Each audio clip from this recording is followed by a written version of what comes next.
ఏలూరు జిల్లా దెందులూరు నియోజకవర్గం జనసేన అధికార ప్రతినిధి తాతపూడి చందు ఆగ్రహం వ్యక్తం చేశారు. తమ నాయకుడు డిప్యూటీ సీఎం పవన్ కళ్యాణ్ పై కొన్ని అసత్య ప్రచారాలు సోషల్ మీడియాలో గానీ కొన్ని టీవీ ఛానల్లో గానీ డిప్యూటీ సీఎం పదవి తప్పించి నారా లోకేష్ కి అవకాశం అంటూ ఇష్టానుసారంగా మాట్లాడుతున్నారంటూ ఆగ్రహం వ్యక్తం చేశారు.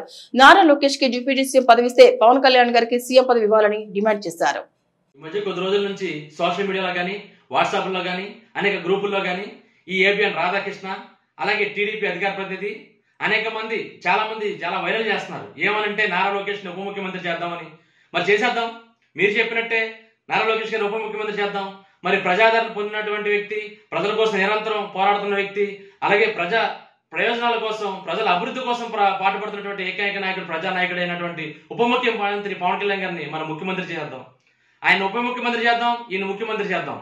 ఎందుకంటే నిన్న కాక మనం చూసినట్టయితే తిరుపతిలో తొక్కిసలాట జరిగితే ఓటు అడిగినందుకు, కేవలం ఓటు అడిగాం, మాకు కూడా దీంట్లో కూటమిలో భాగస్వామ్యం ఉందని చెప్పి టీటీడీ చైర్మన్ కానీ అక్కడ ఉన్న నాయకులు కానీ ఎవరు పట్టించుకున్నప్పటికీ కూడా మీడియా ముందుకు వచ్చి క్షమాపణ చెప్పినటువంటి ఏకైక ప్రజానాయకుడు ఎవరున్నారంటే పవన్ కళ్యాణ్ గారు. మరి ఆయన ముఖ్యమంత్రి చేద్దాం.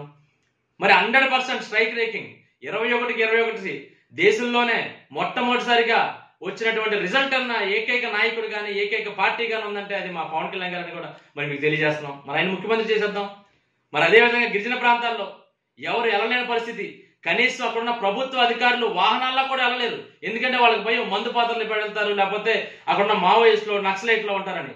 కానీ అధికారులు చెప్పినప్పటికి కూడా ప్రమాదం ఉందని, మీరు వెళ్ళొద్దని చెప్పినప్పటికి కూడా పవన్ కళ్యాణ్ గారు నా ప్రాణాలనే వదులుకుంటాను కానీ అక్కడ ఇచ్చిన మాట తప్పను, వాళ్ళకి రోడ్డు వేస్తానని మాట ఇచ్చా, నేను ప్రచారంకి వచ్చినప్పుడు ఆయనకు ఇచ్చిన మాట నేను నెరవేర్చుకోవాలని చెప్పి ఆ రోజు ఆ రోడ్డు మార్గాన్ని నడుచుకుంటూ వెళ్ళి మరి అక్కడ ఉన్న ప్రాంతాలన్నీ కూడా చూసి వాళ్ళ యొక్క అవసరాలని ఏ రకంగా తీర్చాలన్నో ఒక ఆలోచనతో మరి అక్కడ రోడ్లు వేసినటువంటి ఏకైక ప్రజానాయకుడు ఎవరున్నారంటే కేవలం ఒక పవన్ కళ్యాణ్ గారు. మరి ఆయన ముఖ్యమంత్రి చేద్దాం.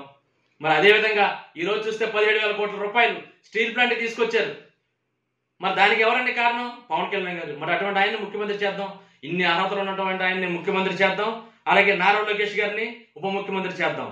మీ చేస్తారన్న దానికి మేము స్వాగతిస్తున్నాం. మేము అడిగిన దాన్ని కూడా స్వాగతించి, ఎందుకంటే చంద్రబాబు నాయుడు గారికి వయసు అయిపోయింది, ఆయన చాలా పెద్ద వయసు అయిపోయిందని చెప్పి మీరు కూడా చాలా దాంట్లో మీడియాలో మాట్లాడుతున్నారు. ఇంత ముసలి వయసులో కూడా ఆయన ప్రచారం చేస్తున్నాడు, అన్నింటిలో యాక్టివ్గా పనిచేస్తున్నారని. సరే, ఆయన రిటైర్మెంట్ ఇచ్చి ముఖ్యమంత్రిగా పవన్ కళ్యాణ్ గారిని, ఉప ముఖ్యమంత్రిగా నారా లోకేష్ గారిని పెట్టాలని కూడా మేము కూడా కోరుకుంటున్నాం.